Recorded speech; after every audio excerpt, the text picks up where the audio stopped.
Good afternoon, everyone. Thank you for coming today. It's a very special event, the Forgotten War, Sudan in Crisis. My name is Anne Maria Griffin, and I'm Senior Fellow focusing on Africa policy here at CAP, and just excited about today. CAP has recently, under the guidance of our esteemed CEO, former Ambassador Gaspard, energized and raised the profile of our Africa work, which I am honored to lead. Today's event, we hope, will be emblematic of our goals in terms of Africa policy. We hope to do three things. One, draw attention to the areas of the world that are often neglected and forgotten and overlooked. Two, encourage and promote policy change and advocacy to improve the conditions of populations and foster economic growth, a just energy transition, and peace and justice. And three, revitalize and energize our respect, the involvement of the African community, of those who have African descent. That's really important to us because through that respect for and partnership with African diaspora, we together can promote policy change. So CAP will continue to do just this as we recognize the power of the more than 50 million members of the African diaspora who express an affinity with the continent and who live in the United States. So thank you for joining us today to move us substantially closer to our aims for our Africa work, particularly as we dedicate our gathering to the needs of the Sudanese people.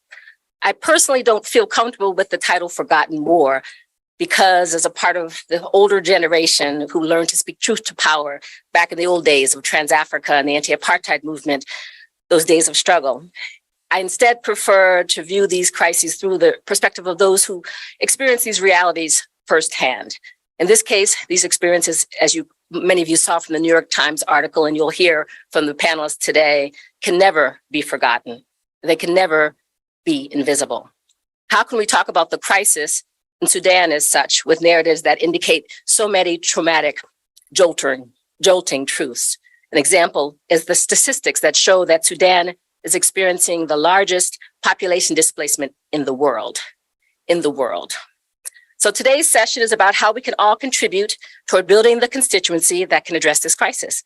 We've come here to set the platform with critical conversations with government and civil society, and to strategize about our respective roles together and apart to foster the transformation of a continent and embolden a constructive path forward for and with the people of Sudan. Patrick Gaspard will come forward to introduce and then moderate the panel, which I'm sure will be quite a dynamic session. But first, I want to call on a special guest to begin our discussion, Ampital Mahmoud. She is a renowned Sudanese American poet and author, Goodwill Ambassador with UNHCR, and was named one of BBC's 100 Most Inspirational Women. She's a TED speaker, a humanitarian, and peace activist who dedicates her time to fostering and facilitating the inclusion of marginalized voices into the private sector, the public sector, and the media. She is truly a phenomenal representative of the younger generation of Sudanese activists. Emmy, would you please come to the podium?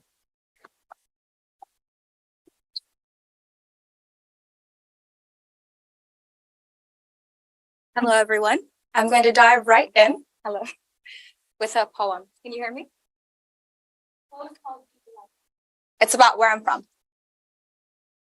Memories of my childhood live between the rings of sand around my ankles and the desert heat in my lungs.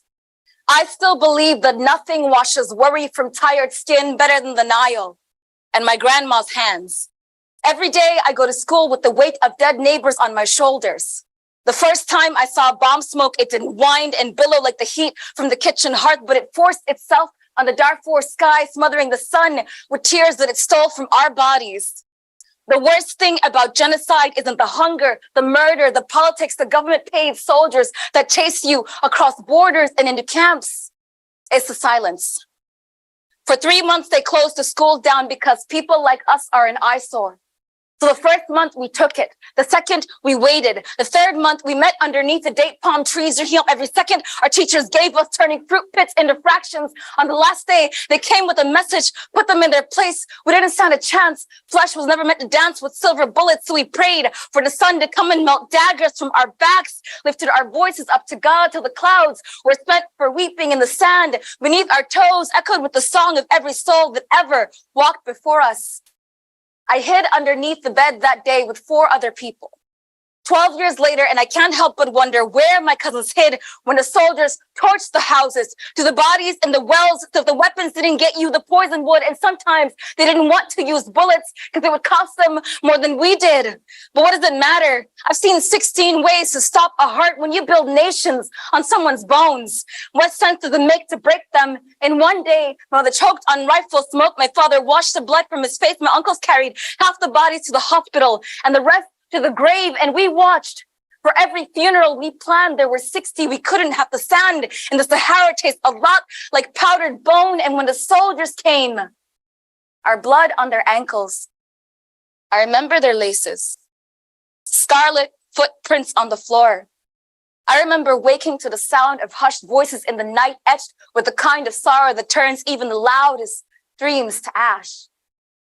Our parents came home with broken collarbones and a taste of fear carved into their skin, and it was impossible to believe in anything. Fear is the coldest thing in the desert, and it burns you, bows you down to half your height, and owns you. And no one hears you, because what could grow in the desert? Anyway, thank you. Thank you.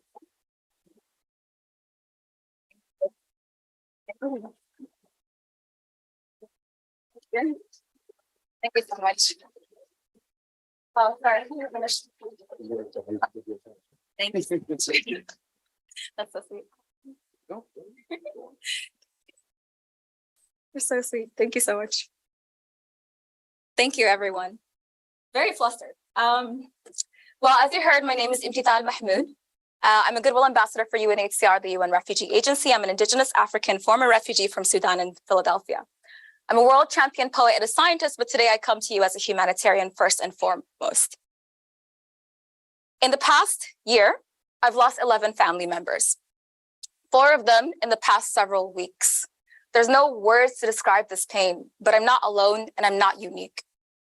For the past year, this has been Sudan's reality. And now, as you've heard, it comprises the largest displacement crisis of our time, 1.8 million out of the country. 8.8 million displaced overall. And among them are my family members. And among them are the family of those here in the room. What I need you to understand about Sudan's reality is that the urgency is never captured by how it's spoken about, if it's at all spoken about at all. More than 15,000 people have been killed. 230,000 children and pregnant mothers are at risk of dying in the next coming months from famine, the risk of famine. Women and girls have been repeatedly subjected to rape as a weapon of war. And in one of the internally displaced person camps in Darfur, specifically where I'm from, where my family lives, in Zamzam camp, it's reported that a child dies every 2 hours. But just as all of this was happening, for those of us in the diaspora, the silence has been deafening. So we took it upon ourselves to do all we can to shift the tide, but we can't do it alone. Just as war can be a destabilizing force, peace too can be a stabilizing force. And that's why we need all of you, all voices, all hands on deck. Sudan does not exist in a vacuum. It is a part of this world. And we are tired of going unnoticed or unheard. How can we make these changes? We need to build a sustainable peace that is inclusive, with civilians included on every single level and every step of the process. You cannot support the Sudanese people without the Sudanese people. And that is the bottom line. And that's what this last poem is dedicated to. And I hope it inspires you to lead with your humanity. Because one of my favorite quotes is that there are no humanitarian solutions to humanitarian problems, because they're not caused by our humanity. They're caused by so many other things. When the late Commissioner Ogata said this, what she meant was not that there's no hope. She meant that there are no humanitarian solutions because they're not caused by our humanity. There are state solutions, there are political solutions, there are financial solutions. And that's why we all need to collaborate together. We have been reaching our hand out for over a year, maybe longer. And I'm so glad you're reaching out to hold it back. This poem is called Sudan Baladi, which means Sudan, my home. And it draws attention. And I hope it inspires you to lead with your humanity. Another war came crashing down on our bodies. The cut of a broken piece and the bite of a broken promise are the same. Except with the first one, death follows and takes everyone around you.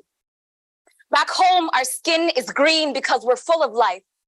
A full life looks so different when it's poured out onto the rubble, rotting in the streets. Every university became a grave, every garden a final resting place.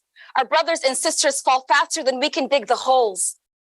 Bloodlines burn, singed to ash, to soil, to sand, to nothing, to dust. On the receiving end of a bullet is a little girl, a brother, a family, a mother, a home.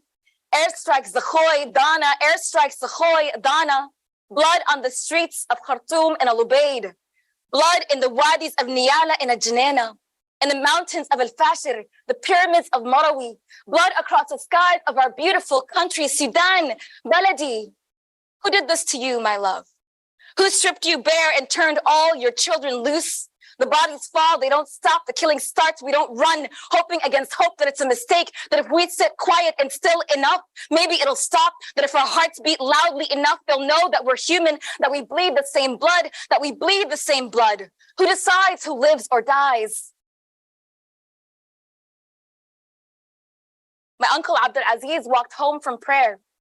The bomb sold down from above, killed him and 4 neighbors, took them away from us. Sunrise saw my cousin Ammar on the way to college, my uncle Ibrahim resting at home. Each found a bullet, each found an end. My uncle Ibrahim Ahmed lost his life when the hospital shuttered, became more dangerous than disease that robbed him. I held my mother as we cried for her brother, for all of our people across Sudan. One on the first day, one on the next, another soon after. The next day comes and there's nowhere to run. My country falls to pieces and my people go missing one by one. We broke fast together one night and planned burials together by morning. Roads covered, rubble still bleeding, sent to the bottom of a crater, reduced to a footnote in a world said to be in crisis. First orphans, now refugees. For the first time, the second or the third, home is burning. See the buildings falling, see the fire flashing, hear the people evaporating before our eyes. The hospitals filled with the wounded and our lungs filled with ash. Then the hospitals shuttered and the borders too. And the headlines named our killers, but not us. And the world keeps moving. And the people whisper it's a mystery, and their names turn to memories in our mouths. Their names turn to memories in our mouths. A country without its people, a people robbed of time. How can I explain what it's like to sleep and not wake up, or to wake up and know that it happened again, and you are oceans away, crying, pleading, screaming for our voices to be heard, dying for our lives, literally dying for our lives. In my country, wars have ended, but peace has never come. Who bought the bullets? Who sold the guns? Who pulled the trigger? Who will bring the peace? Who will stop the war? Who decides who lives or dies? Tell me how to make it stop. Tell me how to make it stop. Sudan, Baladi, who did this to you, my love? My country, can you hear me? My country, can you hear me?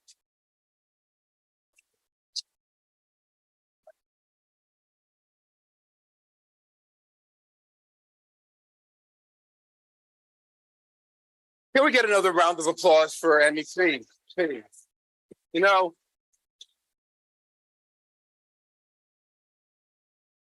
two months ago, when we started having conversations about standing up a conversation about the crisis in Sudan, I spoke to my good friend Tom Perriello, who's the special envoy to Sudan, now appointed by President Biden. And first thing he said to me was, you know, I just met a prophet, and we have to have that prophet open up the event. He was, of course, talking about you. And Tom is not given to hyperbole. If anything, he understated the power of your words and the power of your conviction. I can promise you, you know, in your poem, you said that your people have been reduced to a footnote. I can promise you that every day, starting today, we're going to lift them up and foreground them in all of our policy work. So thank you so very much. You know, as has been said here, Sudan has been engulfed in civil war since fighting erupted on April 15th of last year. This conflict is between the Sudanese armed forces and a paramilitary group known as the Rapid Support Forces. As Emmy noted, this conflict has created the largest crisis of displaced people in the world, 8.5 million displaced people, 3/4 of whom are women and girls, and millions more at risk of famine. Infrastructure has been completely ravaged. In conflict areas, more than 70% of healthcare facilities have been closed. Clean water and sufficient food are increasingly hard to come by. While the United States and international partners are sending humanitarian aid into Sudan, this crisis continues to deepen, continues to indeed worsen. This must be addressed urgently and must be addressed strategically. As somebody who accompanied the activism of women and students and courageous civil society leaders on the streets of Khartoum in 2019 as they worked boldly to oust Omar al-Bashir, it's pained me to see the violent dissolution of the transitional civilian government in Sudan. It's been more painful to see this active civil war now. But to be honest with you, it's been most acutely painful to experience the indifference of much of the world. 2 decades ago, in the midst of the genocidal crisis in Darfur, when it reached its apex, so many of us took to the streets to demand interventions, which proved to be life-saving. This time, the silence has been overwhelming, and I'd go so far as to say it's been shameful. Today, I'll be joined by leaders who always push boldly into the silent and dark spaces with enduring light. A brilliant panel that will work through solutions to this acute crisis. Senator Cory Booker, my dear friend, has been a leading advocate for the Sudan in the Senate, where he sits on the Senate Foreign Relations Committee and chairs their subcommittee on Africa and global health policy. He visited Sudanese refugees in the region, I think in Chad, as part of a delegation in March, and his continued attention to work to end this crisis is nothing short of inspiring. Haitham El-Noor is a Sudanese-American human rights advocate who has long been at the forefront of peace efforts in Sudan. He has led nonviolent resistant committees, advocacy campaigns, and youth anti-war movements. He studied at George Mason University and currently works at the National Institutes of Health in Bethesda. We're really quite honored to have you join us here today. Representative Jayapal, who chairs the Progressive Caucus in Congress and works very, very closely with us at CAP on innumerable issues, has been an outspoken advocate for Sudan in the U.S. House of Representatives, where she has tirelessly lifted up the importance of protecting human rights and ensuring the safe and effective delivery of humanitarian aid. Congresswoman, your consistency is appreciated and cherished. You don't cherry pick your humanitarian interventions, your human rights interventions. You lift up your voice in all of these challenging places. It's really quite profound, and it's become invaluable and indeed necessary. And last but not least, my dear friend Tom Perriello, my brother in the trenches, United States Special Envoy for the Sudan. Tom was appointed not that long ago by President Biden to serve as the envoy. He served in the U.S. House of Representatives in Virginia. He led the State Department's second quadrennial diplomacy and development review, and he served as President Obama's special envoy to Africa, to Africa's Great Lakes and the Congo, where I happen to be born. He's also the former president of CAP's Action Fund. So, Tom, we welcome you back into the house that you helped to build. Tom's made meaningful progress in just the past few months. He's not with us physically. He's joining us remotely because he's engaged in ongoing negotiations in the region. He's helped us to ratchet up U.S. humanitarian aid and has helped to elevate the awareness. But as he would say, it is not elevated nearly enough. So I'm going to ask all of these panelists to join us here and we'll start this conversation.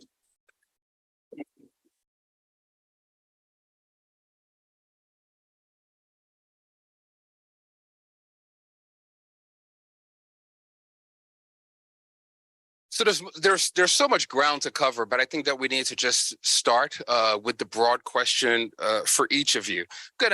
I'm not even going to frame the question myself. I'm going to rely on Emmy's poem, where she says, "In my country, wars have ended, but peace has never come. Who pulled the trigger? Who bought the bullets? Who sold the guns?" I'm going to ask each of you, starting with our special envoy, Tom Perriello, to give us your best sense of how we arrived here in this moment in Sudan from your perspective.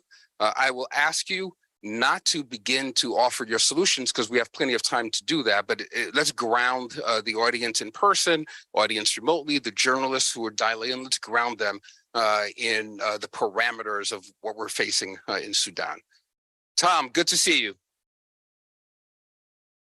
Thank you so much, Ambassador, for this event. Thank you for continuing to amplify and shine a light on this important crisis. And thank you to the Senator, the Congresswoman, and many others for raising awareness. Let's start with the near term. It is an answer there. You can go back years or decades. But when it comes to, for example, the famine, it's important to remember there was no drought. There was no tornado that hit. There was not a disease that hit crops to create this famine. It was entirely created by men. It was a decision by two leaders of two fighting forces to fight 13 months ago. It was a decision by the RSF to burn harvests and loot all the storehouses. And it was a decision of the army to then shut down humanitarian aid when people were at their most fragile. Those are choices that humans made. In the same way the international community has made choices not to do enough to put pressure on either side for access, not enough pressure to get food and medicine through. The war itself is a war over power between two fighting forces who themselves joined in robbing the people of the dream of inclusive democracy just a few years ago. But it is a temporary theft because we know ultimately the aspirations of the Sudanese people will win out. But there was a path to a constitutional transition.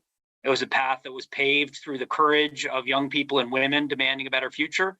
And that was a path that was destroyed, at least temporarily, by the decision of both the army and the militias to do a coup, to take that democratic path away, and eventually to fight between themselves over who would abuse the Sudanese people more. And it's on all of us to make sure that we stand with the Sudanese people to end that suffering and to hand back the aspirations that they deserve. With that, I'll close for now. Senator, as you respond to the same question, I'll ask you to just kind of pull back and telescope from the perspective of somebody who sits on Senate Foreign Relations, who has attended to this issue for a really, really long time. Give me your overall perspective of how we arrived here in this moment of challenge, given the extraordinary investments that the U.S. and many others made way back 20 years ago to try to establish an enduring and lasting peace in Sudan. Well, I first of all, thank you for hosting this. I think it addresses perhaps one of the most significant problems we have right now, which is a lack of attention and focus. And the fact that CAP is centering the continent of Africa, which is the future. 1 out of every 4 living humans, and by 2050 will be on the continent of Africa. And given the age issues that Europe faces, China faces, America faces, 1 out of every 3 working age people will be from the African continent around that time. This is a continent that holds so much hope and so much promise and so much possibility. I want to thank Tom. He's an extraordinary leader, an extraordinary time. I don't want to repeat what he's saying, but I will, to your question, emphasize that one of the real sources of this crisis, as was reflected in the brilliant poetry we heard earlier, is the fact that the Sudanese people have not been allowed to govern. This has not been the democracy, the hope of democracy, the promise of democracy, and frankly, the stability that becomes through democracy never took hold. I love, again, the words of the poet, but I will say a simple saying that we've said here in the African diaspora in America: it can't be about us without us. And that has been lacking when it comes to governance. And now you have these 2 men in a fight for power. But the second point I want to make, that Tom in his extraordinary sort of framing, one thing I want to add to that is this conflict would not be so agonizingly virulent without the influx of arms and resources from outside actors. This is not simply a conflict between the SAF and the RSF. It is a conflict that has brought in other regional and world powers, from Russia to Arab nations, who are in many ways part of the problem, and now must be, and I know we'll get to this soon, must be a part of the solutions. Those 2 issues to me: one is the urgency of the Sudanese people determining their own future, not to warring factions fighting for power, and the urgency for the international community to create the possibilities for peace as opposed to doubling down on the destruction. Senator, I'm going to come back to you shortly to ask you about the experiences that you had on the ground in Chad when you were meeting with Sudanese refugees and taking up their perspective and their advocacy here in this room. But Congresswoman, there are 2 words that the senator used a moment ago that often are in tension in our diplomacy and our foreign policy. The words are democracy and stability. There have been times when too often stability is given primacy over democracy in our diplomacy, and I think that leads to long-term instability and challenges. And I wonder, as you think about the specific challenge in Sudan and how we arrived here, how you try to reconcile those 2 concepts in your work and your advocacy, particularly given how fearless you have been in speaking up about what's happening to women and girls in this conflict, and candidly, the challenges that women and girls have had that predate the shooting in April of 23. Well, thank you, Patrick, so much for your leadership and for your fearless advocacy on so many issues, including Africa and specifically Sudan. And it's great to be here with the senator and to know that we have that leadership in the Senate. And of course, to have our special envoy, who I think is looking at this very differently in terms of how we come to the ultimate solution. To answer your question and to sort of take Emmy's words and just flip them a little bit, who didn't bring the bullets? You asked who brought the bullets. Who didn't bring the bullets? Because I saw in 2019 the remarkable absolutely remarkable, inspiring, courageous work of primarily women, Sudanese women, on the ground fighting a nonviolent resistance movement and overthrowing a dictator without bullets, and with tremendous loss of life.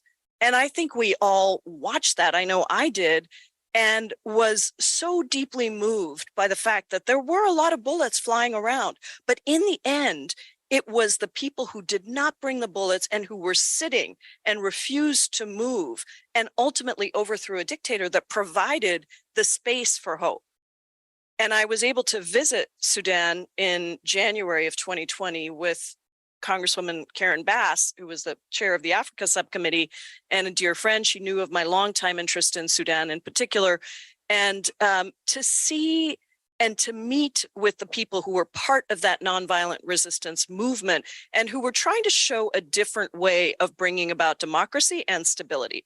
Those two things combined can only happen if you have the people who are directly affected at the table to craft the solutions. They were certainly part of putting out a vision. They were certainly part of stopping the dictatorship, but where it fell through was in terms of what the ultimate solution, I would say, veered towards the idea of stability, but didn't actually include the aspirations and the voices of the people being in control of the process. And so we, I know when we were there, we were at university campuses, we were in small villages, we met with women and girls who talked about what they had given up in order to participate in that nonviolent resistance movement and what their hopes were, but also what their fears were. Because I think part of the history of war and conflict is that often it is the very people who are affected by it that are left out. And so my hope is that this process going forward, and I know we're going to get to this, is about how we reinvigorate and give space and sight and voice to the community that is really going to live in this place going forward, and who has obviously a diaspora around the world. But I'm looking forward to that because my work in organizing is such that I think that's the only way you actually achieve both stability and democracy. One without the other is probably not lasting permanent peace. Thank you so much, Congresswoman. So Haitham, I think that the Congresswoman gave you a perfect segue when she talked about the reinvigoration of civil society in Sudan, the active engagement of the diaspora. I have to tell you that I'm bewildered by all of this. I spent countless hours. I was privileged to spend countless hours with Dr. Hamdok when he became the leader of, before and during the period when he became the leader of the civilian transitional government. There was so much promise, so much hope, so much expectation in that first instance, but even greater hope when some of us were engaged with folks like you, the students, the doctors, the women who were at the gates of power, pushing the autocrat out. 20 years ago, when we all experienced the initial crisis in Darfur, it was categorized as the first genocide of the 21st century. All of us were determined that this would not be repeated again, but we see history repeating itself in the exact same place and seemingly in the exact same way. From the perspective of someone of that Sudanese civil society who was on the ground then, how did we arrive here? After you answer that question, I'm going to turn to the senator and I'm going to ask him to speak about the experiences that he had with Sudanese refugees displaced in Chad. And then I'm going to turn to Tom and challenge Tom on this question of the flow of munitions into Sudan and what we can begin to do to solve for that. All right. First of all, thank you. And I had my speech written and my remarks written, but Amy is just delivered a masterpiece that I felt like it's not needed. But we got to turn up the volume on. Okay. Can you? Is it clear now? All right. So thanks, Amy, for making me have a plan B for my remarks. But that was a masterpiece. First, I would like to take the moment to remember all the souls that we lost in this senseless war, and may they rest in eternal peace. To the brave men and women trapped in Sudan right now in this senseless war, to the displaced people in neighboring countries, in South Sudan and in neighboring countries, your struggle is not in vain. We will do everything that we can to make your voice heard. Second, I would like to extend my heartfelt thanks to Senator Booker and Congresswoman Jayapal for their dedicated engagement in addressing the humanitarian crisis and the ongoing conflict in Sudan. Your commitment to the crisis is deeply appreciated and crucial to our effort to bring peace and aid to Sudanese people. Thank you for your leadership and support. Third, I would like to express my sincere gratitude to the Center of American Progress for providing its platform to address the humanitarian crisis in Sudan. Your support and commitment to the crisis and raising awareness is crucial and invaluable. Thank you for your leadership and dedication. And I also would like to thank the President's Special Envoy to Sudan, whom I consider a true friend. I've seen him in action, flying all over the region, meeting with main stakeholders, with civil society, with youth, listening to them, and helping and supporting the emergency response rooms very, very generously. Thank you for that. And to answer, I think it's Sudan is been for the past at least 40 years it's been in just a chaotic scene from 1989 when the Islamists toppled and overthrown the duly elected government, and for moving forward. And I think it's just a very complex in the fact that people like tried everything with Sudan, sanctions and all the international community pressure. But one thing happened. And I think this should be the core of our conversation today, or at least from my side, is youth of Sudan decided, we're going to end this. And they end up toppling al-Bashir in the great 2018 revolution that the world saw, and it was a model for other countries. And what happened next is just the deep state or the regime, or you can call them the previous regime of al-Bashir, decided that to rip that away from the people. And I think it's, to be very specific of what happened, is the unaddressed impunity of the previous regime that led us to this situation right now. And they saw all the obstacles. They decided to just dismantle any democracy, hope for Sudanese people. And that's how we got here now. I have so many more questions for you, and I'm going to return to you in a moment, but I want to turn to the senator first. Senator, you were on the ground. You met with Sudanese refugees, and you came back and you testified in front of your colleagues on the Foreign Relations Committee, and you talked about the poverty in the region, but you also talked about the poverty of inaction, the poverty of empathy. I want you to recount for our audience your experiences with those refugees and how that experience is now informing the set of actions that you believe the U.S. government, in partnership with the international community, must take up urgently now. You wrote a letter with members of Congress that specified a set of actions that you think are urgently needed. I hope you'll walk us through all of that. I think the most important thing is to understand the true gravity of this crisis in terms of just the sheer enormity of suffering and anguish and pain and loss. To have 25 million Sudanese in need of humanitarian aid, to have the deaths of tens and tens of thousands of people, the displacement of 10 million people, 2 million flowing over borders. Tom Perriell was with me in our delegation when we flew into Adre and met with some extraordinary local leaders in Chad who were still absorbing, frankly, people from the 2000 or 2005 crisis. And I have never sort of witnessed that sea of refugees, that scale of it. And I've been for the Syrian-Jordan border. I've been around this world, but to see the level of refugees that were coming over, close to 90% were women and children. At this point, we started seeing the impact of what is, if not officially declared famine, famine is coming. And the number of malnourished children is just scaling up in a struggling way. And then to talk to the individuals who were there from the World Food Program, from the United Nations, and to see their pain and anguish and sense of overwhelm, really pleading for attention to this crisis, knowing that the lack of response globally is one of the things that is allowing this kind of suffering at this scale to continue.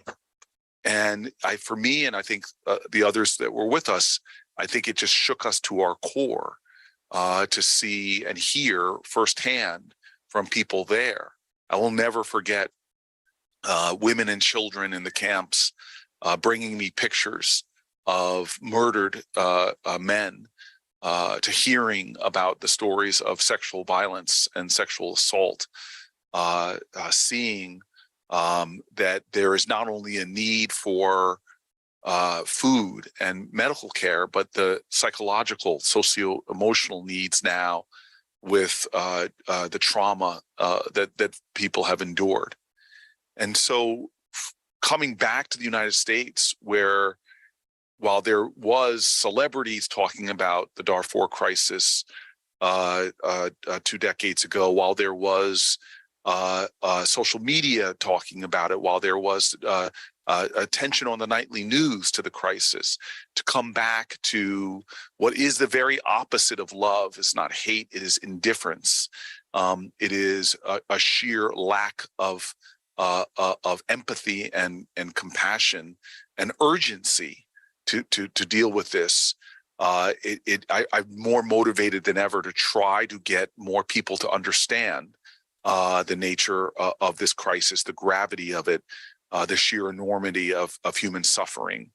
And the last thing I'll say, and I'm so grateful that amidst all of this suffering, you see these lights of Sudanese people in civil society that are refusing to let despair have the last word. That they are willing to rise every single day and save lives and engage in the work of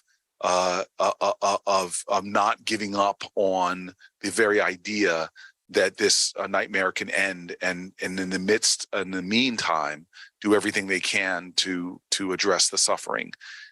We are defining the soul of our nation right now as Americans by how we are allowing, frankly, such a nightmarish reality to go undiscussed and unfocused on. But Senator, to what do you ascribe that indifference? There's no shortage of high decibel interest in human rights issues and questions of humanitarian crisis in other places in the world at this very moment. Why is it that there seems to be an inability to understand and appreciate the depths of despair in the Sudan and to rally to it? So I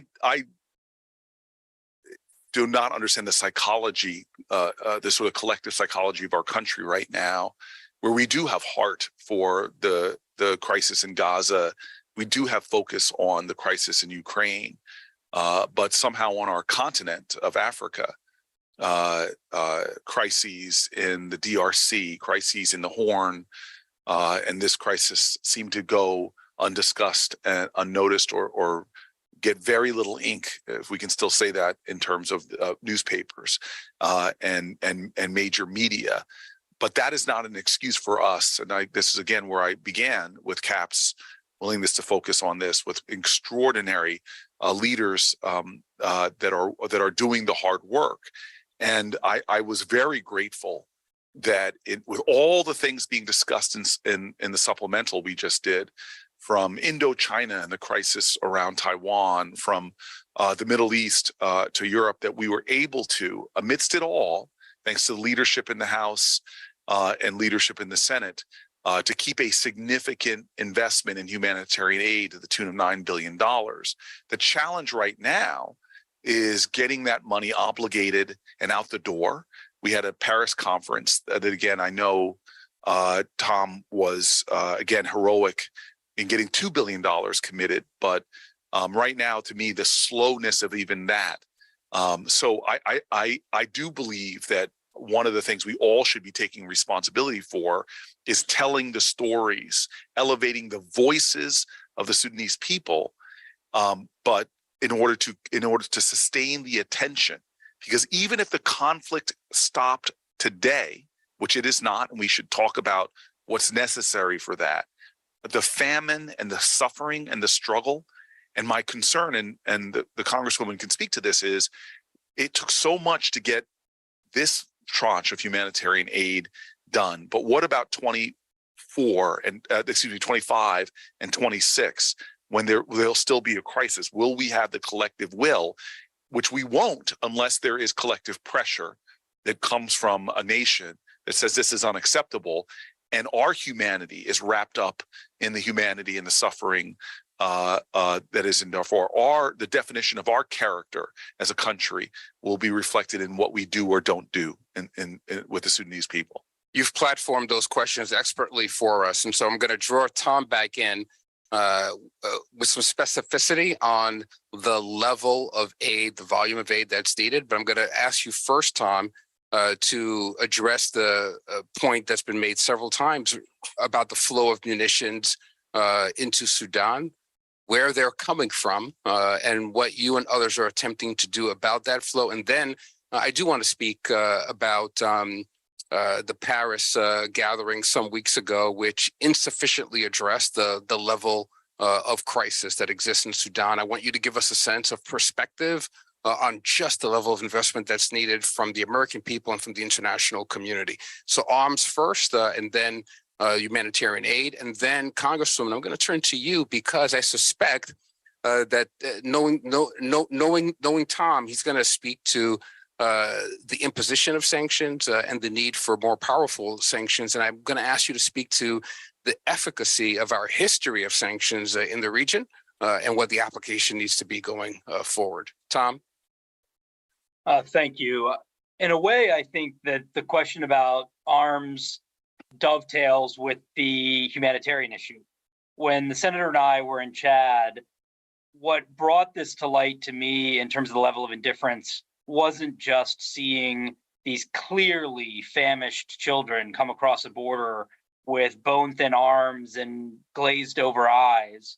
It was that they then came to camps in Chad that the international community has full access to, and we're only getting 1.5 meals per day because we had not gotten enough aid into Chad. We are correctly lambasting the Sudanese army for blocking food and medicine from getting to needy people. It is an absolute violation of international humanitarian law, of a shocking concern. But we don't have that excuse in Chad of why it is that we can't even have full rations for starving children when they cross the border. And I connect it to another thing, which is a question back to you of sorts, Ambassador, which is if you had told me in 2004 that in 2024, Ramaphosa would be president of South Africa, and he would greet the head of the Janjaweed on a plane paid for with Gulf money as someone who was actively involved in ethnic cleansing, and that there would not only be greeted, but no outrage in South African civil society from the majority or the opposition or civil society. This is in the West. Yes, it's about racism. It's about rendering Africa invisible, or the stories that get told. But we see that silence across Africa in a way that's hard to understand. We see it across the Gulf. And while Gaza has certainly taken a lot of that attention, this war started 6 months before Gaza, and there was still no attention on it.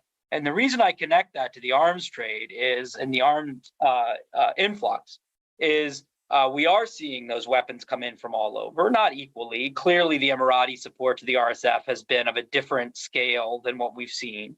But now we're seeing the role of even more toxic actors like Iran, Houthis, Russia, et cetera, that are coming in ways the Sudanese people do not want to see.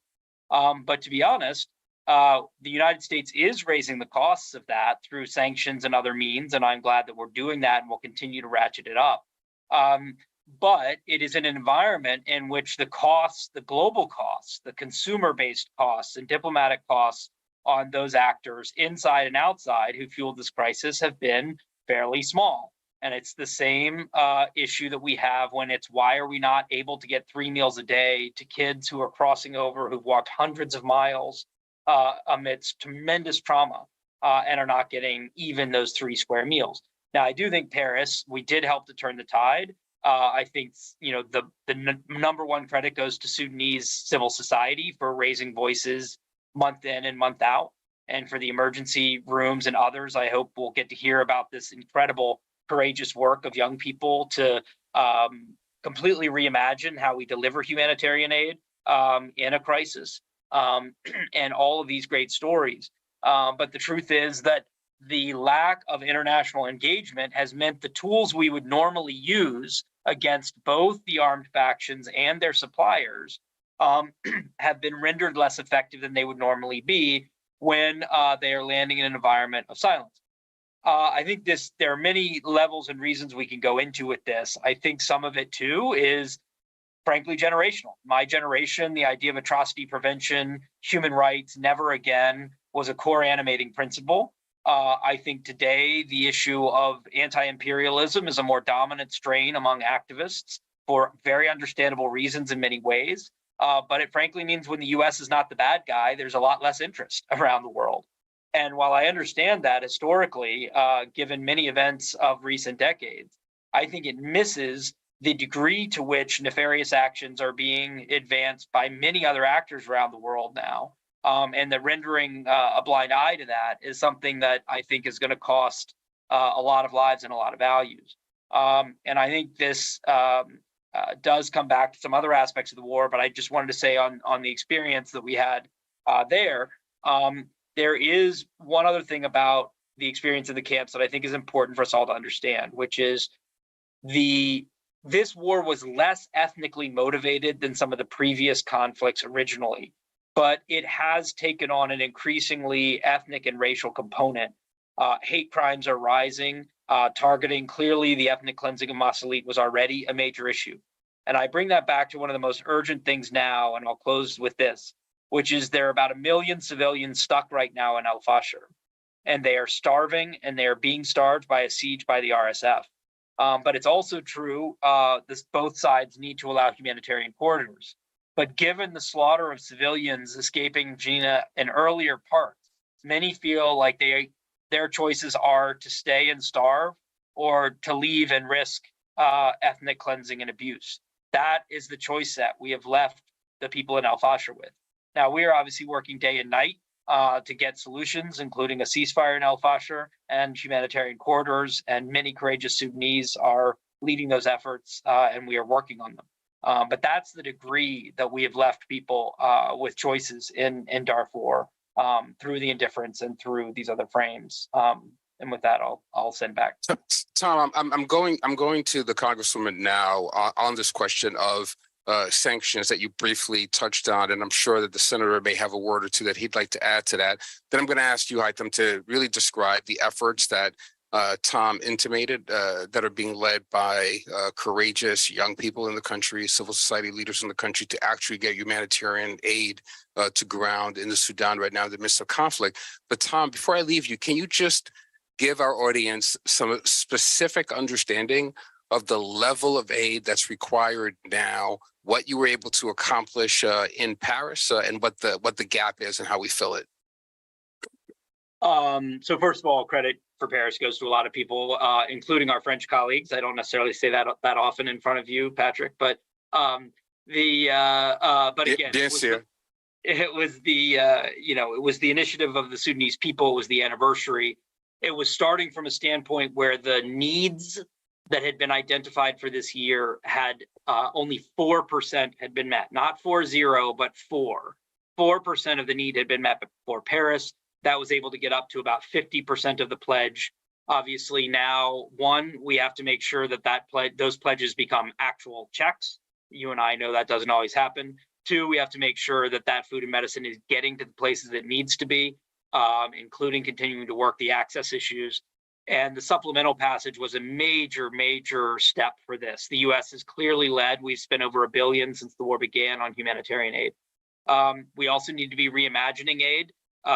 It is the innovations that are out there are still hard to scale. So ultimately, there is no way to circumvent completely the traditional way of getting big trucks in and to the places that we need them, but also these issues of the cash apps and local kitchens that Sudanese youth have created. We need to figure out ways to scale up those efforts. And we need to be ready for things to get worse. We need a breakthrough, but the rainy season is starting any day. We have a country that already has bad infrastructure that's going to worse. If we see El Fasher fall, we could see up to 1 million additional refugees flooding into probably Chad.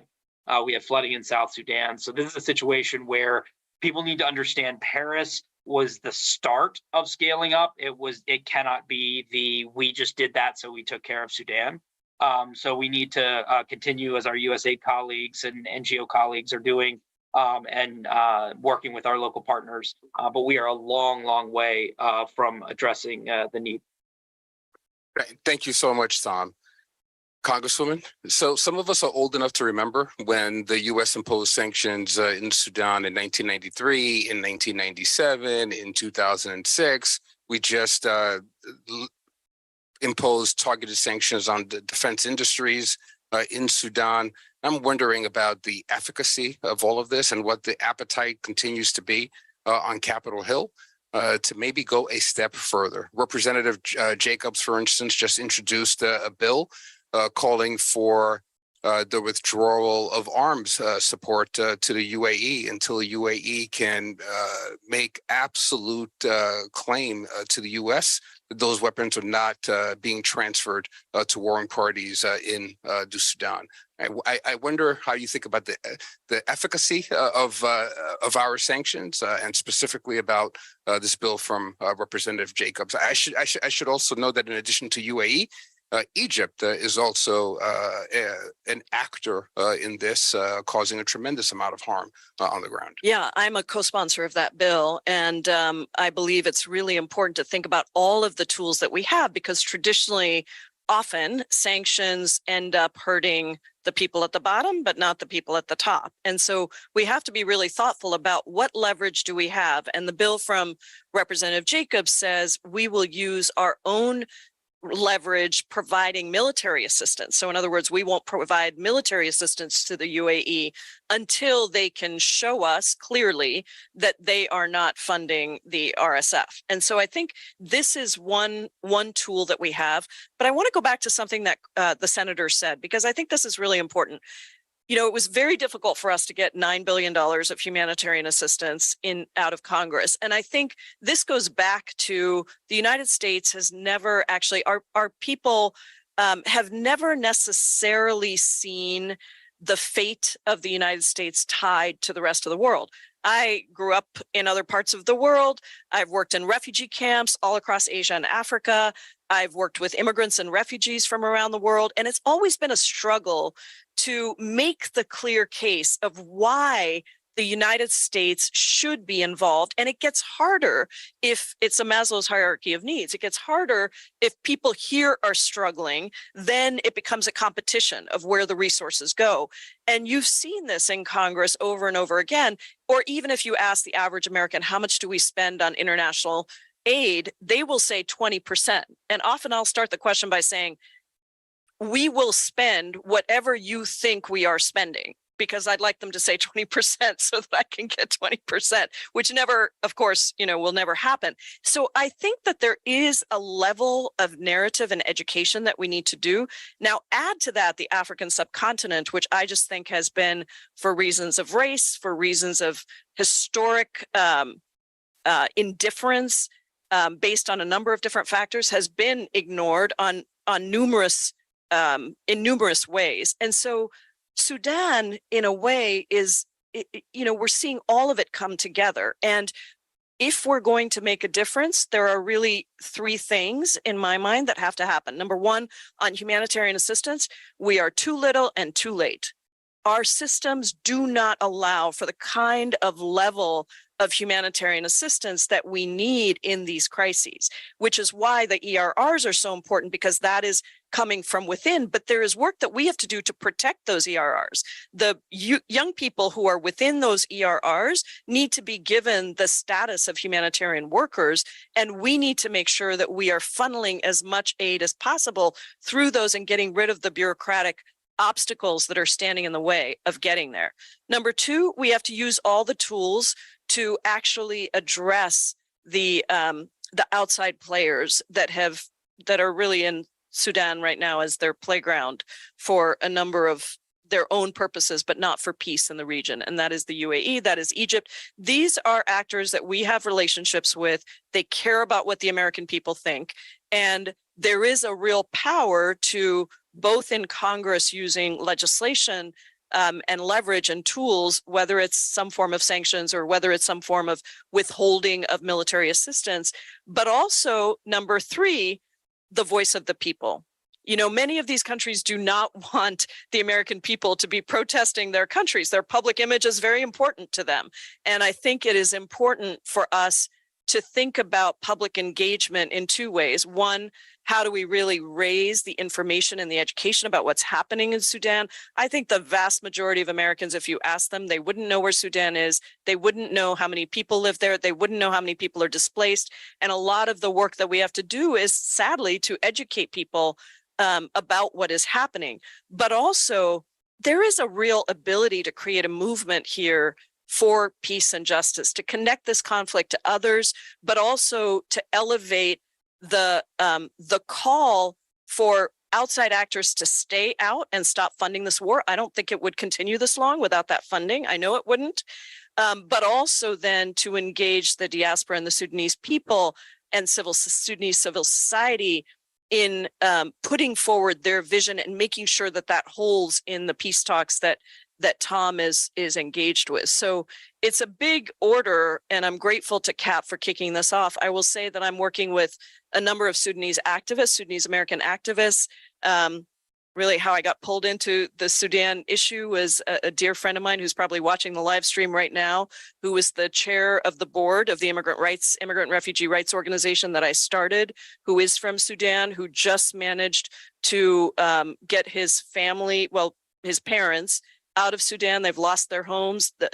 They've lost everything. They've lost their fields. His father didn't want to leave because it was planting season and he wanted to be there for the crops, but they've lost that house now. It's gone. It's been occupied. His sisters were not able to come to the United States, so they're in Egypt and Oman, I think. And I think this is, the level of devastation is so tremendous that even people in refugee camps are not getting what they need of humanitarian assistance. I think it has been a very, very challenging moment, but also a time to call people into action, to call the Sudanese civil society into action. Not that they weren't there all along, but they want us to be there. They don't want to be there without us. We have to bring the American people along as well. And so Mubarak and others are coordinating a series of town halls, virtual town halls, with organizations like Move On and others, but also with Sudanese and Sudanese affiliated diaspora people around the world to get their input and to make sure that their voices are a part of this process. I'm reminded by that comprehensive and humane response that you did spend 2 decades working in international relief and issues, and I think we need to elect a few more people who have that background. I promised you, Haitham, that I was going to come to you and ask you to describe what Tom opened us, made us aware of, the work that's happening on the ground now by the diaspora, by civil society in Sudan to get relief directly into communities. I wonder if you might describe some of that and help our audience understand what more we could be doing right now in the first instance to support those ongoing efforts in a specific way. I'm going to preview a question that I have for the senator. We have to open up the conversation to the audience and to journalists who are here and online. But Senator, after I get a response to this question, I'm gonna put a little bit of pressure on you. Tom tried to put the pressure on me by mentioning the example of Cyril Ramaphosa and the reprehensible hosting of the leader of the Janjaweed some months ago. But, you know, Tom, to be honest, there are so many places around the world, including the country that I had the privilege of serving in, that are learning from the U.S. example about what it means to be focused narrowly on your national self-interest, however you may define those security interests and those economic interests. And they would point to our example and say that we have not always been consistent on these issues. So, Senator, President Biden, when he ran for office and subsequently when he's been elected to the Oval Office, he said that he wanted to lead a United States that was known in the world for the power of its example and not the example of its power. So specifically, after I get your response, specifically, I want you to articulate what you think that ought to mean in this instance in the Sudan, when this country is being absolutely ravaged. And as you yourself said, we have not maintained our gaze on rights and justice in an unstinting way there. So first, give us a sense of how we're getting relief to the ground and what more our audience can specifically do to help those efforts. Right. Thank you. So first, I just wanted to get to the point that Special Envoy mentioned and Senator also mentioned. And it's specifically, for example, for me, when I turn on the TV and I see all the major news media, that the broadcasting is always streaming from Ukraine all the way to Gaza and Israel. And for the past 14 months, I can literally count the time that it mentioned Sudan. It just bothered me, and it just that it shows a trend, it shows a pattern of just, you know, Africa is not in interest of the U.S. and that should not be the case if we're talking about leading by example, and if just referring to that. The second thing is Sudan is a young country, and it's the majority of the population is youth, and youth always showed us that they deliver. We always ask for revolution. We want things to be nonviolent. We want things to be peaceful. And the youth, as the Congresswoman talked about, showed that and delivered. So I think it required us to recognize this is their future. Youth are the core of everything related to Sudan. And one of the things is also that I wanted to talk about when it comes to the term of humanitarian assistance, and specifically when the Special Envoy mentioned Paris conference. That's the main problem is we see that the discrepancy between what's promised and what's provided.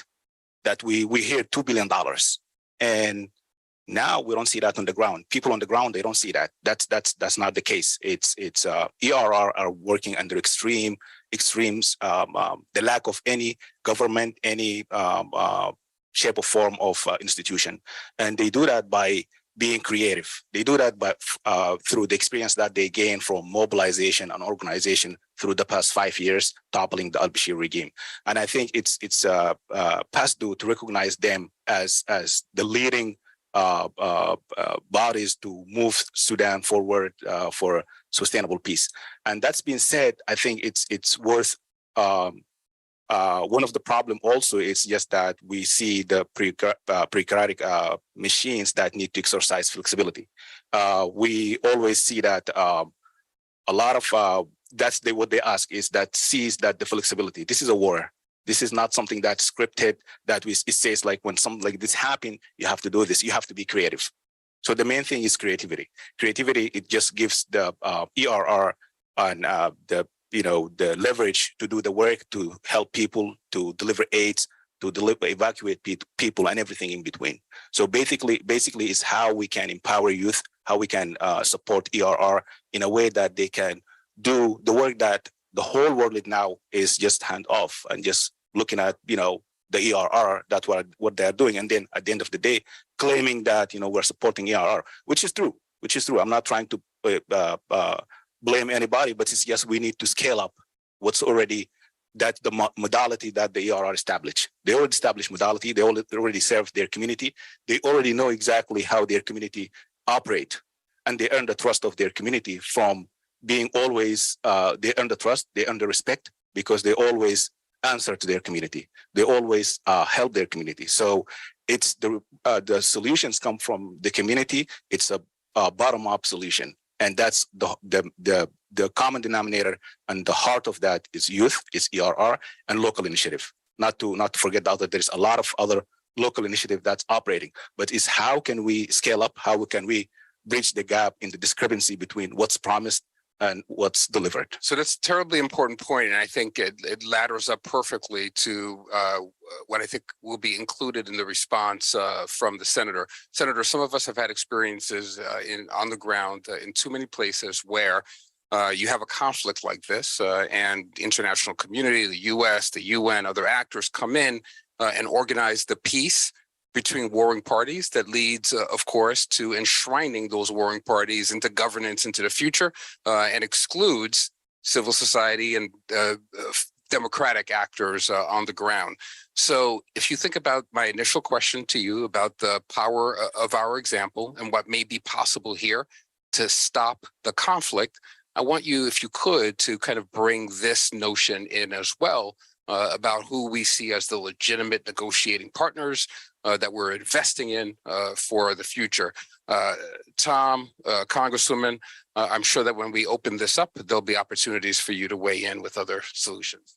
So I give a lot of credit to Tom and the time we spent together on multiple planes for emphasizing this point over and over in his work with me, that the Sudanese people, especially these civil society groups who have not been at the table, that we use our power and our influence to make sure that the Sudanese civil society groups, youth groups, that they have a voice, that they're at the table, that they're elevated amidst this crisis, because there is no true solution.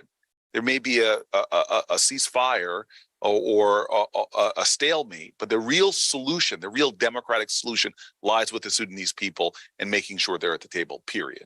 I want to pull back just for a second, because I think this is a bigger contextual point. And I made it at the beginning by saying the future of Africa is the future of humanity. And we know this already because there's great power competitions going on the continent, just for the sheer critical mineral resources, strategic location. A lot is going on, from the Wagner Group, Chinese, to you name it. I do not want to downplay ever the presence that America has on the continent. Every country I go to, we are praised for our work, whether it's PEPFAR and the extraordinary impact it's made, whether it's AGOA and the investments we're making in building local economies and expanding it. We have been present on the continent doing very good things. I am simply saying the investment we're making, the return on that investment is so great, we should be doubling down and tripling down on that investment, because our destiny in the next 50 years is so interwoven with the African destiny. And the crisis we're responding to right now, we will see more crises, because, as Tom said, this is not a natural disaster. But let's be clear, the Sahel region is growing because of climate change. The fisheries that are being exploited around the Horn by overfishing, by the climate change as well, is going to cause more instability, cause more global migration, cause more conflict. If we invest before these crises become, dollars invested now in stability, dollars invested in civil society, in youth, in democracy, will bear a harvest for not just our country, but for stability, for growth, for peace and strength on the African continent.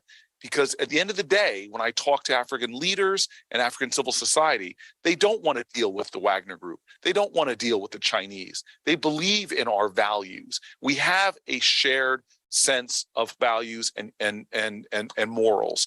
And this is an opportunity for America. So let's focus on the sheer humanitarian urgency of this moment, but not forget the long view and the power that we show by investing in civil society groups, making sure they're at the table, part of the solution, and that not just, as Martin Luther King taught us, peace is not just the absence of violence, it's the presence of justice.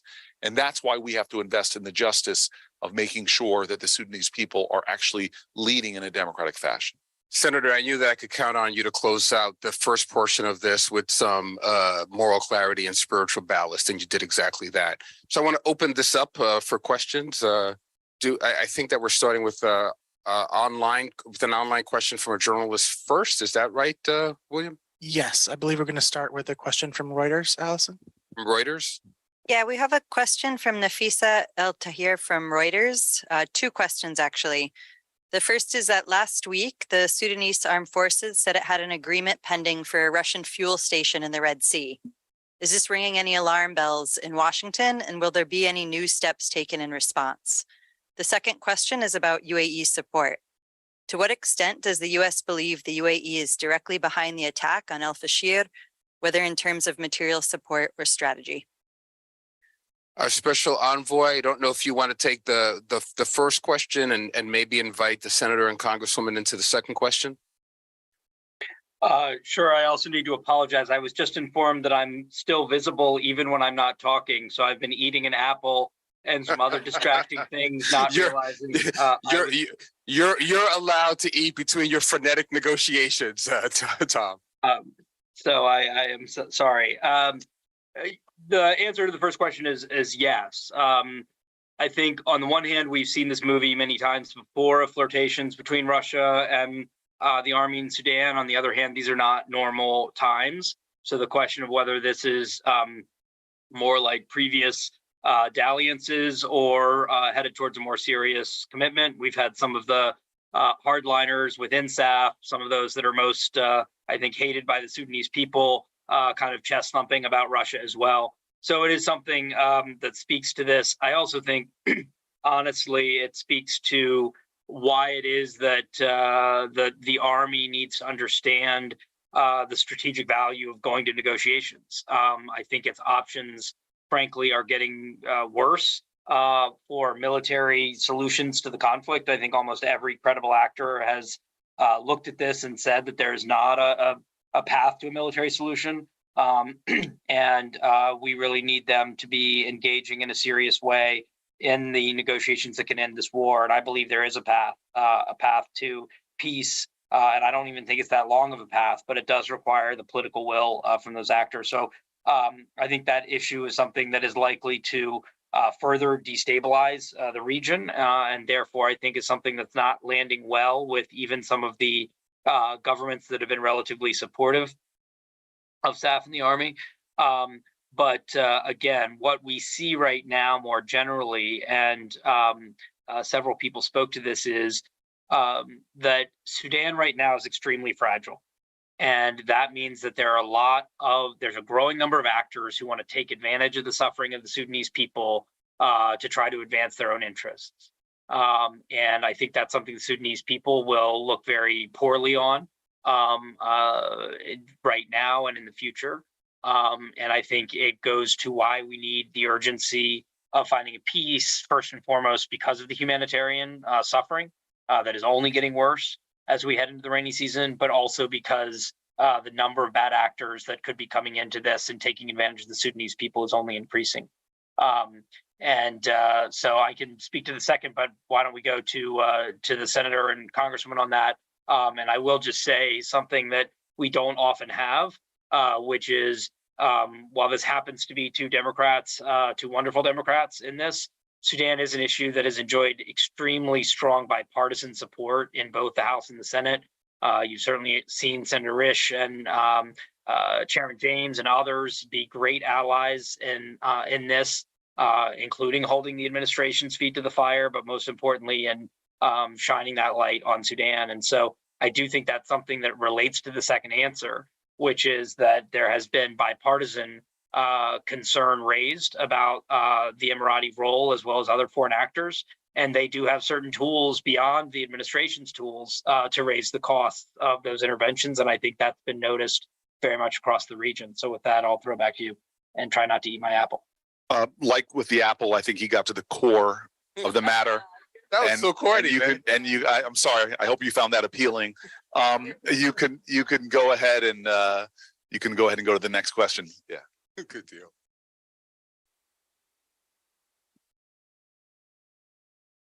Microphone's coming around. We have questions on both sides. Thank you. Camille Shukoya from the Africa Bazaar magazine. So my question is, you talk about the investment that the US government have been making in Africa, including the humanitarian assistance. What role can the private sector play?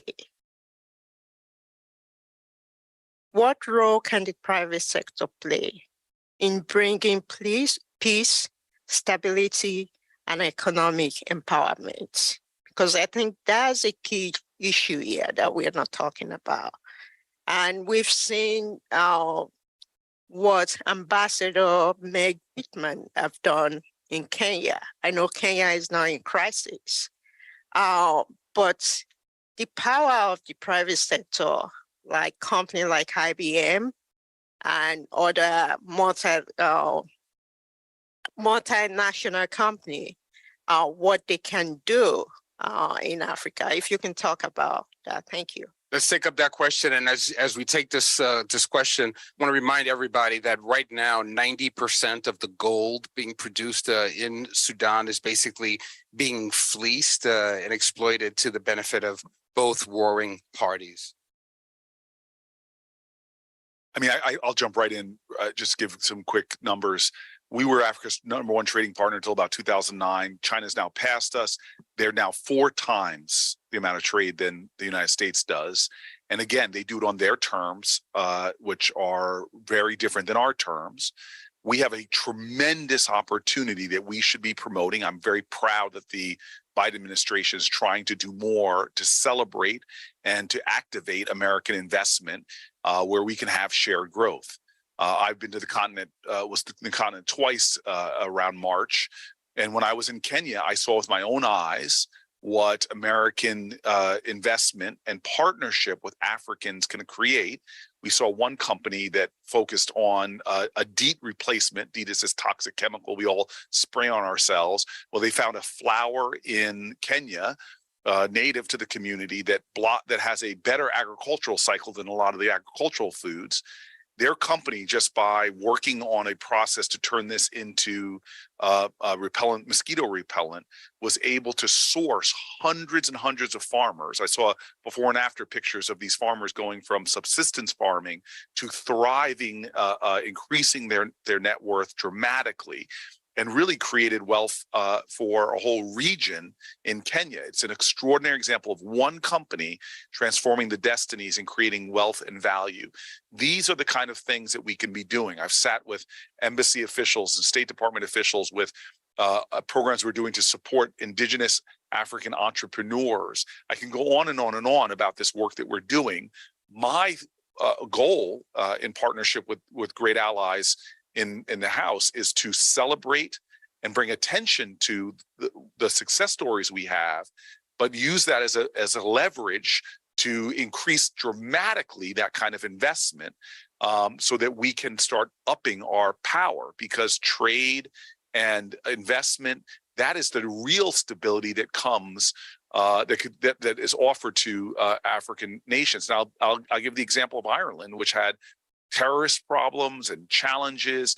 Their shared economic growth in that country really helped to bring stability, end violence, and offer new frontiers. We're seeing that in nascent stages all around the continent, but I do believe we have to do much, much more. One other thing for countries that are in crisis, where I've really seen the private sector make a difference, is in the communications network. Because as you know, the communications network is one of the first things to go. It's very difficult to get it going again. And it's an essential, whether you're talking about Egypt or whether you're talking about Sudan, it's an essential piece of making sure people can communicate and be able to organize on the ground, communicate with the outside world, with the press.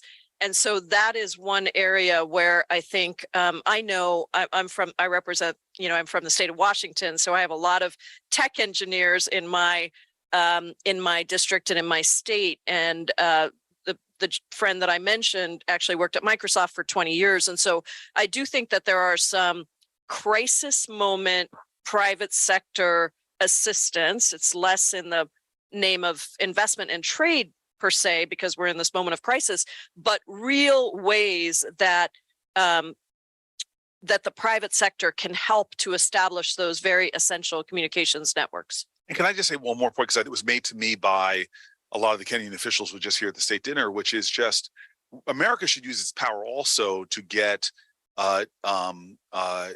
access to capital at lower interest rates.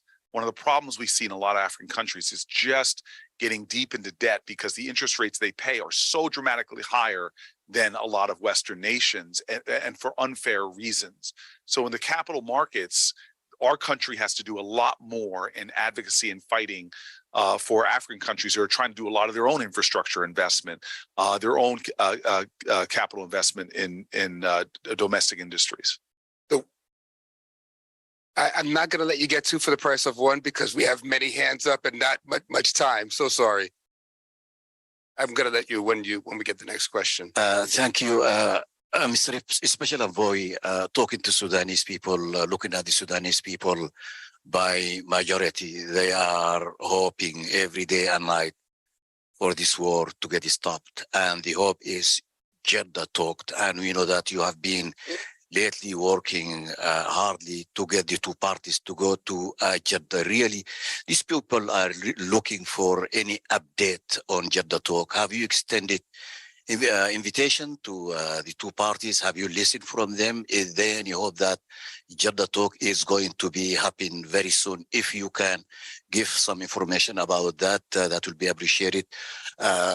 Senator Booker and Congresswoman Jayapal and Haytham, what do you think that the Sudanese diaspora and the legislators here inside the United States of America for the short term could do to help the effort of the special envoy and to have this party go back to the negotiation? We'll get a succinct response from our special envoy, and then I'll come to you, Haytham, on the question of diaspora. Oh, I don't know that there's a succinct response to the question of how's Jeddah going. But it is our top priority. And I do believe we have built substantial momentum, not just to Jeddah specifically, but to what it represents, which is a strategy of trying to end the war and hand over to a political civilian process. And our theory has been that it's going to be very difficult to get the two generals to agree on their own. So what is the set of actors who have enough political will in the region that if they are partners in peace, we can compel a peace deal. So far, everyone is committed to the peace talks that includes the Egyptians, the Emiratis, the Saudis, the African Union and IGAD, and also the RSF. And SAF has so far put conditions and frankly, some very mixed signals at different points. We are working hard to get them committed to the talks as soon as possible. But again, not just to the talks, but to a deal that ends the war in an enforceable way. We are planning for alternatives if Jeddah doesn't work, but I think the general consensus has been this is our best collection of the right actors, including many who are not part of Jeddah, but are helping to raise the political cost of those that are fueling the war inside and outside. And I think convincing all of the actors that there really is no path forward. It's a path to a war of attrition and a more an increasingly fractured and ethnicized war. So I wanted Jeddah talks yesterday. I wanted them 3 months ago, 2 months ago. We are disappointed. I'm not going to hide that. We are frustrated. We need our hosts to feel a lot more urgency.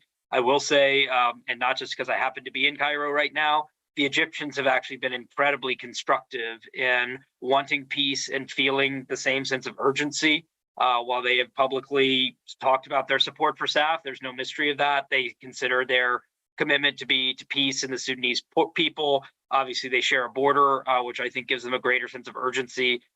They, along with Kenyans and other African partners, have really been helping in the last few months to change the sense of the just complete unacceptability of this war continuing. The African Union high-level panel, I think, who I will meet with tomorrow in Addis, has also, I think, been very constructive in creating a strong center of gravity within that institution. But we need more partners that are willing to raise the costs of those who are creating headaches. And dealing with the SAF as its own, unique experience. So we are absolutely engaged in this. That doesn't mean we aren't trying to get some localized ceasefires in El Fasher and other places. We're going to walk and chew gum because we have to. We're looking at every option we can. But we do. Last thing I think I'll say about Jeddah is, while I know people have been concerned about the various different forums and forum shopping, I actually think that's a good sign that there are more and more countries that want to be contributing to a peace process. I think we need those to each be tributaries feeding into a single river that then becomes strong enough to carry Sudan to a peaceful place. So we will not rest until we have not just talks, but a deal. We share the frustration that it hasn't happened yet, but we do believe sometimes on an hourly basis that we're within reach of that breakthrough, and other hours we don't. So I appreciate the question and all of the efforts to help get this breakthrough that we need. Thank you, Tom. So let's speak briefly to how the diaspora is supporting Tom's work and all the ongoing negotiations. This is why we're here. Part of it is we're being here. We've been visible, and we are using the power of our vote to ask our elected officials to bring light to Sudan issue, and we will continue to look for all the venues that to make our voice heard. We have all our colleagues from different international community organizations, from Amnesty International to Human Rights Watch to Humanity United, along with just people like Samah, Luqman, Dr. Nasruddin, and Ismail on the audience here, to make our voice heard and to mobilize the community that say, hey, you have the power of the vote. That's how you bring change. That's how you make your elected official answer to your concerns. Perfect. And I'll also add quickly to that we've had a number of prominent Sudanese American business leaders who are also engaged in supporting this work, to go back to the question of the role of the private sector. So let's do this. I'm fearful that we're about to lose our senator and our Congress member to votes on Capitol Hill. Can we just quickly group together 3 last questions that are expressed as succinctly as possible?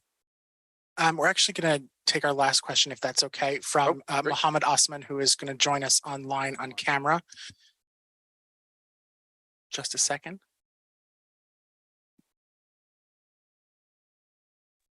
Mohammed, can you hear us? I can hear you clearly, see you clearly. Can you hear me and see me? Absolutely.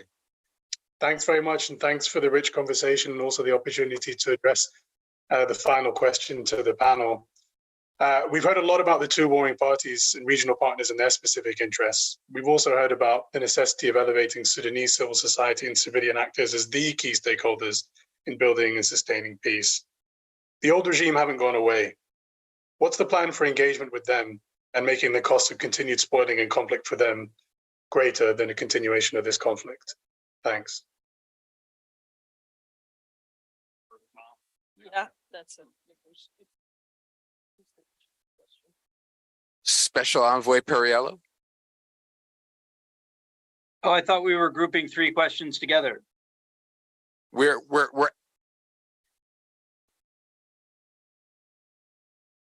No, Tom, the great ambassador was overruled by a beautiful bald man. So if the question is, yeah, so where are we? Is the question Mohammed's question about how to engage the former regime, or are we going somewhere else? No, that's where we are, Tom. Yeah. So that apple had some interesting effects here. Yes.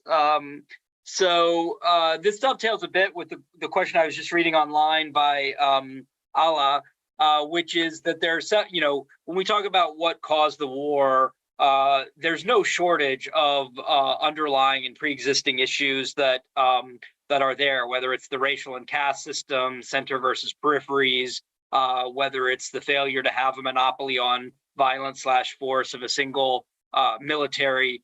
And certainly this issue about the existence of the former regime and what form that takes coming back is a really important one. The short answer that's also the right answer is it should be up to the Sudanese people to decide and not those of us on the outside. But obviously, we are engaged and involved. And so trying to figure out how and when to do so is an open question. Generally speaking, in the Sudanese that I meet with, both in the diaspora, in the neighboring countries and refugee camps, but we also meet with hundreds and hundreds inside using technology. There is very little appetite or desire to see either former regime officials re-engaged and certainly given power, or Islamic extremists, again, using this as a backdoor to power. It does occasionally come up in more pragmatic questions of how do you avoid them being spoilers to a peace process or spoilers going forward. And because of the urgency of peace, I think, those are fair questions to ask. Generally speaking, right now, I do not think that is something that increases the chances of peace. I think it actually is increasing the factionalization, particularly within SAF. And I think what we're seeing in the sort of inclusive political dialogue process is that the definition of trying to make it more inclusive shouldn't be the first instinct of some is to go to the least legitimate, most disgraced actors versus, hey, what about all these people that were not invited into the process in the first place? So it's a good question, and it's got some pragmatic qualities to it in terms of how people should be engaged going forward.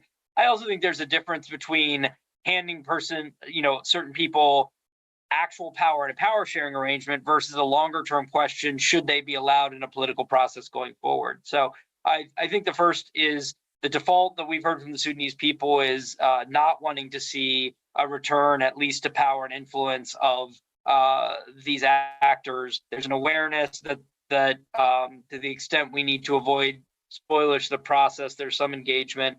And just like the term Islamist in Sudan, it just can mean so many different things. Is it a short, is it an ideological issue? Is it shorthand for hardliner or authoritarian? Is it about connection to foreign actors? So I think I'm going to go way beyond a succinct answer here, except to say, understand the question. It's an important one. Our starting point is to try to protect the process as much as possible for those who have not had voice and make sure they are empowered. Tom, we couldn't have a better leader in place on this issue. Godspeed in Cairo. Haitham, thank you so very much for your ongoing leadership in the diaspora. Senator, thank you for being our bulwark on Capitol Hill. I'm going to leave it to Representative Jayapal to close this out, give us a summation and a charge going forward. Well, thank you so much, Patrick. Thank you, Tom. Thank you to this incredible group of experts here on stage, my colleagues, but most of all, thank you to all of you. I think today is not the day of the forgotten war. This is the day of seeing this war. This is the day of lifting up the people of Sudan and the work of the international community to come together and to demand a different outcome, to demand a different future. I'm always, as an organizer, longtime organizer, 20 years before coming to Congress, I always think about the fact that the work is such that strength emerges in times of crisis. That's what I saw in Sudan in 2019 and 2020. That's what I see today.